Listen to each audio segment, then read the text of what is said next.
wote. Bwana Yesu asifiwe. Amen. Mahali hapa tuko eneo la kanisa la FPCT kwenye misheni yetu ya Biharu. Nikiwa hapa niko na pastor. Kwa jina langu mimi naitwa Nathani Jotham Kamlenga. Ninafurahi nikiwa na mchungaji wangu. Baba, naomba jina lako utakuwa unaitwa nani? Mimi naitwa Mchungaji Enos Hamisi. Nashukuru sana. Ndio. Nimefurahi sana kuwa na pastor wangu, mchungaji wangu Enos Hamisi. Mchungaji ambaye ametukuza kiroho, ametufundisha maneno mengi ya kiroho na mpaka hivi tulivyojiona na tujisikia vizuri. Mchungaji, wiki hii imekuwa ni wiki ya Easter na tumefurahi sana kuwa na Pasaka, na leo imekuwa ni kilele cha Pasaka yetu. Nilikuwa na machache ambayo nilikuwa nafurahi kuongea na wewe. Ndio. Nikitaka kujua nini maana ya Pasaka. Pasaka maana yake ni nini? Asante kama ulivyoeleza kwamba hii ni wiki ya Pasaka Kabisa. na tunafurahi kwamba tumekuwa na Pasaka nzuri. Ndio. Na inapendeza. Kwa ufupi, Pasaka ni neno ambalo linatokana na lugha ya asili katika lugha za asili za Biblia. Biblia ina lugha za asili Kiebrania na ina lugha ya asili Kigiriki. Lakini wakati wa Agano la Kale lugha ya asili ilikuwa Kiebrania. Ndio. Kigiriki ni lugha ya asili lakini ya kipindi cha Agano Jipya. Lakini Agano la Kale ni Kiebrania. Okay. Kwa hiyo Pasaka ni neno linalotokana na neno la Kiebrania. Wao wanasema passage au passage. Pasture. Na neno hilo pasture kwa Kiingereza ya maana ya Passover. Ndio. Passover maana yake pita juu. Malaika alitakiwa kupita juu wakati wa wana Israeli walipokuwa kule Misri. Na Mungu alisema na Musa kwamba wapake damu kwenye miimo ya milango ya nyumba zao. Pale ambapo kutokana na damu, malaika mwangamizaji hatafanya maangamizi katika nyumba ile, atapita juu. Kwa hiyo kutokana na neno pasture au Passover tulipata neno linaloitwa Pasaka. Pasaka kwa hiyo ni neno la asili yake ni Kiebrania na asili yake ni huko Misri. Asante sana pastor. Ndio maana nimesema pastor wangu huyu nimefurahi tena kuingia darasani kujifunza kwa kujua maana ya Pasaka. Vizuri, nimeijua kabisa vizuri. Mungu akubariki. Pasaka itakuwa ilianza lini? Pasaka ilianza huko Misri. Okay. Misri ndiko ilianza. Wamisri wenyewe, wale wa Misri, tukiacha Waebrania waliokuwa Misri, ila wa Misri wenyewe walikuwa na sikukuu wakati wa mavuno. Walisherehekea sikukuu zao au wakati mifugo ilipozaa. Unajua mifugo kuna miaka ya majani inakula, inapata uzazi na zaa. Sasa wakati kizaa sana walikuwa na sikukuu ya mavuno au sikukuu ya ongezeko la mifugo. Sasa kutokana na sikukuu hizo za Wayahudi, Mungu naye alitaka kuingilia kupita humo. Yaani aondoshe furaha ya Wamisri kwa sikukuu zao zile. Akaingiza kikorokocho. Yeye anataka kutoa watu wake wapi? Misri, lakini anaharibu starehe yao. Kwa hiyo asili yake au chanzo chake ni Misri. Na inatokana na sikukuu zile za nini? Za Wamisri. Mungu naye alipita humo akaanzisha sikukuu ya kuwakomboa Waisraeli kutoka utumwani wapi? Misri. Asante sana mchungaji wangu. Naamini hata yeyote anayesikiliza habari hizi kuna kitu anachokipokea. Hata mimi kitu nimekipokea. Jambo hili ni jema.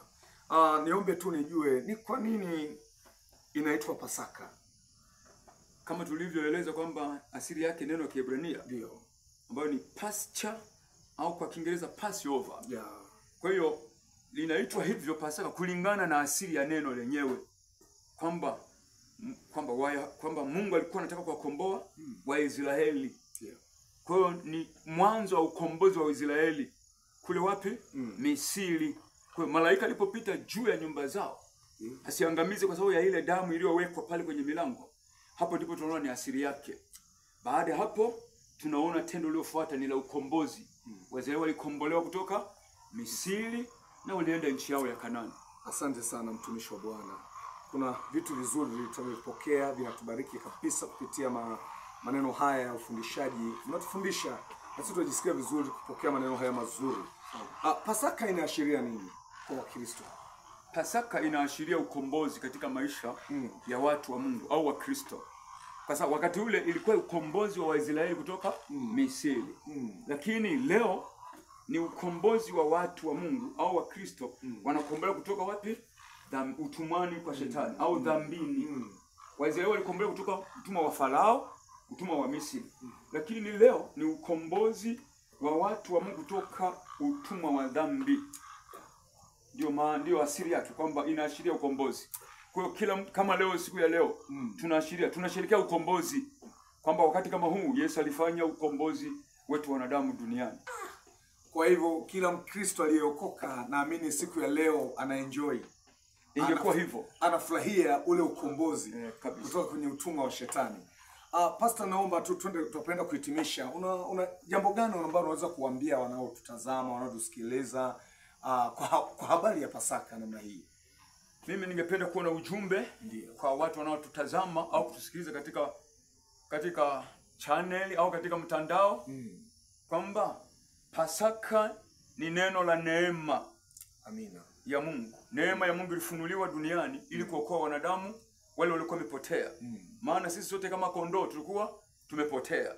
Ila kwa neema ya Mungu sasa, Mungu alimtuma Yesu duniani ili aje alete tena mahusiano, alete tena ushirika wa watu wa Mungu na Mungu wao.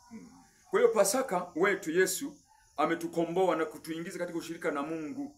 Kila muaminie Yesu huokoka. Amina. Na mimi ningependa watu wote duniani ikiwezekana wamwamini Yesu waokoke. Amina. Ili washangilie ukombozi wao, wokovu wao. Waifurahie Pasaka katika wokovu. Amina. Unajua kuna watu wanafanya Pasaka bila wokovu. Haina utamu sana kama huna wokovu. Kabisa. Ila wale walio katika wokovu ina utamu sana. Kwa sababu inatupa furaha kujua kwamba nilikombolewa kutoka utumwa. Niliwekwa huru. Naweza nikamwabudu Mungu. Naweza nikamtumikia Mungu. Naweza nikafanya mambo mazuri kwa ajili ya Mungu. Kwa hiyo ujumbe wangu ni watu wamwamini Yesu, waokoke, watolewe kwenye utumwa wa dhambi, waje kuwa huru katika maisha matakatifu ya Mungu. Huu ndio ujumbe wangu kwa watu. Asante sana Pastor, mimi nikushukuru. Ninaamini anayesikiliza ujumbe huu kuna kitu ambacho amepokea. Kama usingekuwa ni Pasaka, Yesu kujitoa, yamkini tungekuwa kwenye mateso makubwa. Kabisa. Tungekuwa tunatumikishwa na mapepo. Kabisa. Majini yangetusumbua, lakini kwa sababu ya ukombozi wa Yesu Kristo, ndio maana tuko huru namna hii. Kabisa. Tunapendeza katika jina la Yesu. Kabisa. Nikushukuru sana wewe ambaye utakuwa umepata nafasi ya kutusikiliza. Nikombe endelee kufuatilia channel yetu. Kuna mambo mazuri ambayo utaenda kuyapokea, mazuri ya baraka yenye kuleta utukufu mbele za Mungu. Mungu akubariki sana. Pastor, Mungu akubariki sana kwa wito huu wa kuleta na kutufafanulisha kwa siku yetu ya Pasaka. Asante sana. Mungu akubariki sana. Nawe pia. Mungu awabariki sana. Amina. Asante sana. Mungu awabariki. Amina.